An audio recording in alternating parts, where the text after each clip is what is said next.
season, Week 8 if you're an academy. I'm Brad Locke, the Assistant Sports Editor of the Northeast Mississippi Daily Journal, and with me tonight, Brandon Speck with the Amory Advertiser / Aberdeen Examiner, the sports guy over there. Brandon, another big night tonight.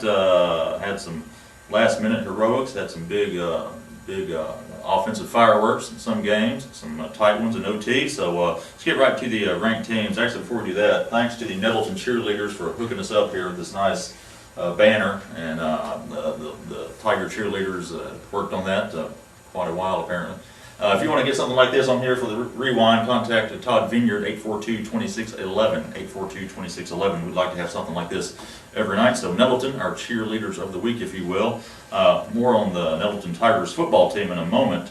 First, the ranked teams, Brandon, the large school rankings of the Daily Journal, numbers 1 through 4, all victorious tonight. Shannon, West Point, Tupelo, and Starkville. Number 5, Lafayette County, not so lucky at Clarksdale. And the small schools, Ripley, number 1 team wins. Number 2, Bruce also wins. Number 3, Okolona. Number 4, Baldwin. And number 5, East Webster, all come up on the winning side tonight. So the ranked teams do pretty well there overall. Brandon, I want to get to that Nettleton game first of all. You weren't there, but we've heard about it. Apparently the Tigers went up late in the last few seconds, and this, would have been their first division win if they could have pulled it out. I believe it was at Winona, am I correct? It was at Winona. But since Winona is the luckiest team in Mississippi this year, I don't even know their nickname, but Winona wins on a Hail Mary pass, last play of the game, to pull one out against Nettleton.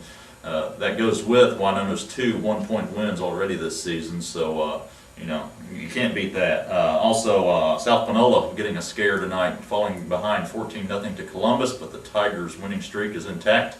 I believe it stands at 67 now. That's right. Yeah, South Panola wins 21-14 over Columbus. I was out at Shannon tonight against New Albany. A lot of offense out there. Shannon wins 63-41. They got ahead 28-6.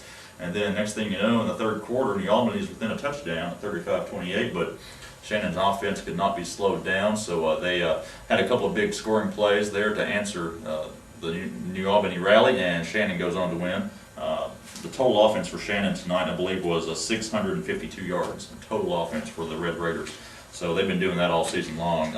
Quickly also, Houston defeats Amory, Brandon. That's a bit of an upset to me. That seriously damages Amory's playoff hopes, and Houston, which hadn't looked that good all season, now suddenly looking like they could slip in as maybe that number 4 team. That's right. And you're at Aberdeen tonight. Brandon, tell us real quick what happened between Aberdeen and South Pontotoc. Aberdeen got out of South Pontotoc 44-41. A lot of people thought that would be probably 45-0, but they escaped with a 3-point win. It was ugly on both sides, but they did get out there. 3-1 in Region 2-3A play, and I believe that clinched a playoff spot for them.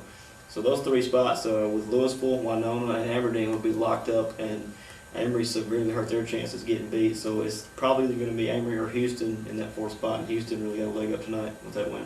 See, it's crazier in Region 2-3A. Tupelo also a winner tonight, 41-7 over South Haven. That makes the Golden Wave 6-1, and they are still, I believe, unbeaten in division play. And this is their best start in at least 10 years. So good job by the Golden Wave tonight at home. And they get South Panola next week over in Batesville. Yeah, so there you go. See how the Golden Wave can stand up to them. Hey, Columbus did it. Tupelo beat Columbus. So if Columbus can hang with South, you think maybe Tupelo can. Okay, guys, that brings me to our 5 stars tonight. Get right to it. JoJo Pearson, the Hebron Christian quarterback, rushed for, my gosh, 303 yards. I thought I was misreading that. 2 touchdowns. And he threw for a couple of scores in a 40-14 win over Tupelo Christian. Richard Freelon, the Bruce running back, another big night for him. 218 yards on 35 carries and 2 touchdowns. A 14-0 win over Ackerman. He's averaging about 200 a game.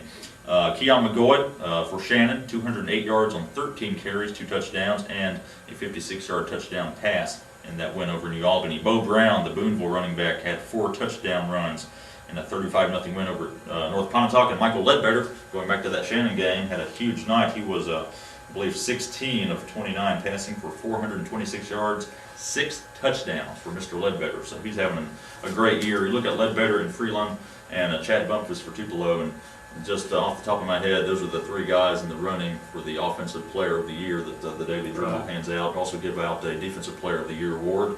That's a little bit harder to assess right now. Wait till the end of the season to really get a beat on that. But anyway, that's our 5 stars. Thanks for joining us. Thanks to the Nobles and cheerleaders. Thanks to Brandon.